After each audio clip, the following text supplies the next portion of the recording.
வயது முதிர்ந்த ஞானம் ஆணையிடுகிறது, பணத்தை முதலீடு செய்ய வேண்டும் சந்தை மதிப்பு குறைவாக இருக்கும் போதே. அதனால் அது உயர ஆரம்பிக்கும் போது நீங்கள் வருமானத்தை ஈட்ட முடியும். எனினும் சந்தைகள் வீழ்ச்சியடையும் போது பல முதலீட்டாளர்கள் மலிவு விலைக்காக காத்திருக்க வேண்டுமென ஆசைப்படுகிறார்கள். பின்னர் சந்தைகள் மீளும் போது அவர்கள் வாய்ப்பை இழக்கிறார்கள். பின்னர் சிலர் உள்ளனர், அவர்கள் உணர்வு பூர்வமாக அல்லது நிதி ரீதியாக பாதிக்கப்படுவார்கள். கீழ்நோக்கிய சந்தை இயக்கத்தால் அவை அதிக முதலீடு செய்ய அவர்களை ஊக்கமளிக்கவில்லை. யதார்த்தம் என்னவென்றால் சந்தையின் நேரத்தை துல்லியமாக கணக்கிடுவது கடினமான பணி. இது ஒரு நிலையான அடிப்படையில் அரிதாகவே நிறைவேற்றப்படுகிறது. ஆனால் லாபம் ஈட்ட உங்களுக்கு கிறிஸ்டல் பால் தேவையில்லை. உங்களுக்கான மாற்று எங்களிடம் உள்ளது. இதோ ரூபாய் செலவு சராசரியை அறிமுகம் செய்கிறோம். இது தொடர்ந்து ஒரு முதலீட்டு கருவியில் நிலையான பணத்தை வழக்கமாக முதலீடு செய்வதை குறிக்கிறது. ஒரு ஈக்விட்டி மியூச்சுவல் ஃபண்ட் வெவ்வேறு நேரங்களில், எனவே வெவ்வேறு விலைகளில் தொடர்ந்து இந்த செயல்முறை முடிவடைகிறது. காலப்போக்கில் சந்தைகள் மதிப்பு குறையும் போது நீங்கள் அதிகமாக வாங்குகிறீர்கள் மற்றும் சந்தைகள் மதிப்பு உயரும் போது நீங்கள் குறைவாக வாங்குகிறீர்கள். அது உண்மையில் எப்படி முறையான முதலீடு திட்டங்கள் அல்லது சிப்புகள் மியூச்சுவல் ஃபண்ட்ஸ் மூலம் வழங்கப்படுகிறது. எனவே மூலோபாயத்தை விளக்க நாம் சிப்பை பயன்படுத்துவோம். நீங்கள் ஒவ்வொரு மாதமும் 2000 மூலம் ஒரு சிப் ஈக்விட்டி மியூச்சுவல் ஃபண்டுகளில் முதலீடு செய்கிறீர்கள் என்று வைத்துக் கொள்வோம். ஜனவரியில் 2000 ரூபாய் முதலீட்டுடன் மற்றும் NAV-யில் 20 ரூபாய். எனவே நீங்கள் 100 ஈக்விட்டி மியூச்சுவல் ஃபண்ட் அலகுகளை வாங்க முடியும்.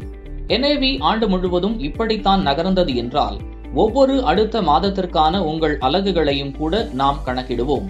நீங்கள் ஏற்கனவே இதை கவனித்திருக்கலாம். அதாவது ஒவ்வொரு மாதமும் முதலீட்டின் அளவு நிர்ணயிக்கப்பட்டுள்ளதால் சந்தையின் மதிப்பு குறைவாக இருக்கும் போது நீங்கள் நிறைய அலகுகளை வாங்குவீர்கள் மற்றும் சந்தையின் மதிப்பு உயர்வாக இருக்கும் போது நீங்கள் குறைந்த அலகுகளை வாங்குவீர்கள்.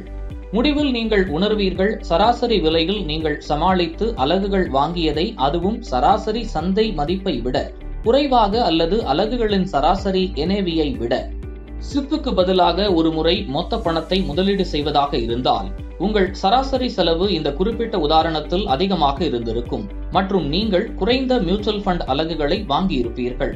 மேலும் உங்கள் டிசம்பர் மாத முதலீட்டின் இறுதி மதிப்பு 22 NAV-யில் இருந்து ஒரு சிப்புக்கு 29,612 ஆகவும், ஆனால் ஒரு மொத்த முதலீட்டுக்கு 26,400 ரூபாய் மட்டுமே. எனவே இது தெளிவாகிறது, முறையான முதலீட்டு திட்டங்கள் அதிக பலனளிக்க கூடியவை, குறிப்பாக நிலையற்ற காலங்களில். மொத்த முதலீட்டை விடவும் ரூபாய் செலவு சராசரி விளைவின் காரணமாக. இதனால் காத்திருக்கும் சிரமத்தை தவிர்க்கலாம். சந்தையில் முதலீடு செய்வதற்கான குறைந்த சாத்தியமான அளவை கண்டறிவதற்கான சிறந்த நேரத்தை.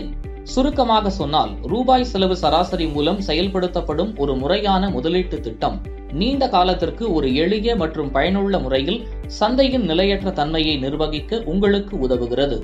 நீங்கள் ரூபாய் செலவு சராசரி குறித்து மேலும் அறிய முதலீட்டு ஆலோசகரிடம் ஆலோசனை பெறலாம். Mutual fund investments are subject to market risks. Read all scheme-related documents carefully. Mutual fund முதலீடுகள் சந்தை அபாயங்களுக்கு உட்பட்டது. திட்டம் தொடர்பான அனைத்து ஆவணங்களையும் கவனமாக படிக்கவும்.